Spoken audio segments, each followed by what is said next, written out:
Dans la famille des Marseillais, ceux qui résident encore dans la cité phocéenne sont désormais minoritaires.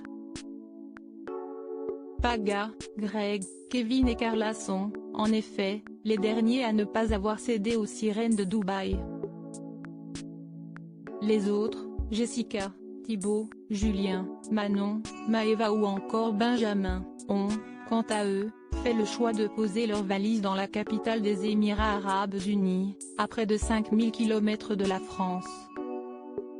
Une destination ensoleillée, mais la production prévient, ce n'est pas pour cette raison que la ville de Dubaï a été choisie comme cadre de vie pour la 10e saison des Marseillais qui débute ce lundi sur W9. Chaque année, on recherche une destination où la météo sera clémente et où les Marseillais pourront être confrontés à des activités différentes de ce qu'ils ont déjà connu, nous explique Florence Fayard, productrice du programme. De plus, dans ce contexte de crise sanitaire, on cherchait un pays avec des frontières ouvertes et prêt à accueillir un tournage.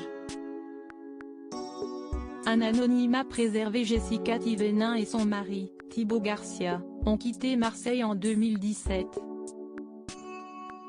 Et hors de question pour les parents du petit Mélone, âgé d'1 an, de faire leur retour dans le sud de la France. Marseille ne me manque pas. La vie là-bas est très différente de celle à Dubaï, nous confie la jeune femme, qui a découvert sa seconde grossesse pendant le tournage.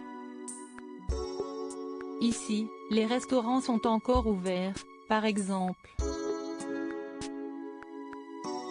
Nous sommes vraiment bien. Et puis à Dubaï, nous ne sommes pas connus, donc nous pouvons aller en soirée sans être dérangés. Cet anonymat est un luxe pour celle qui est suivie par 6 millions de personnes sur les réseaux sociaux. Du côté de la production, on assure que cette migration des Marseillais vers le Moyen-Orient ne pose aucun problème. Les candidats sont libres de vivre où ils veulent. Même s'ils sont désormais beaucoup à Dubaï, ils restent Marseillais à 200%. Ils ont Marseille dans le sang, se persuade Florence Fayard qui a, par ailleurs, choisi comme bookeuse et animatrice des Marseillais à Dubaï une certaine Jessica Eddy.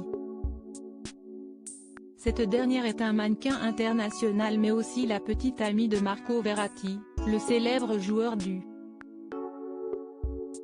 PSG.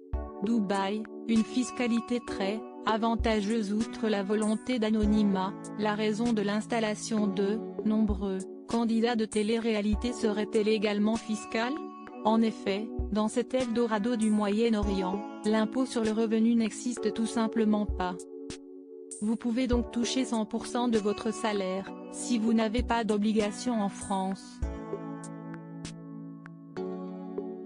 Quant à l'obtention du visa pour s'installer à Dubaï, les démarches sont assez simples et permettent ainsi à ces Marseillais d'opter rapidement pour ce nouveau cadre de vie aux allures paradisiaques.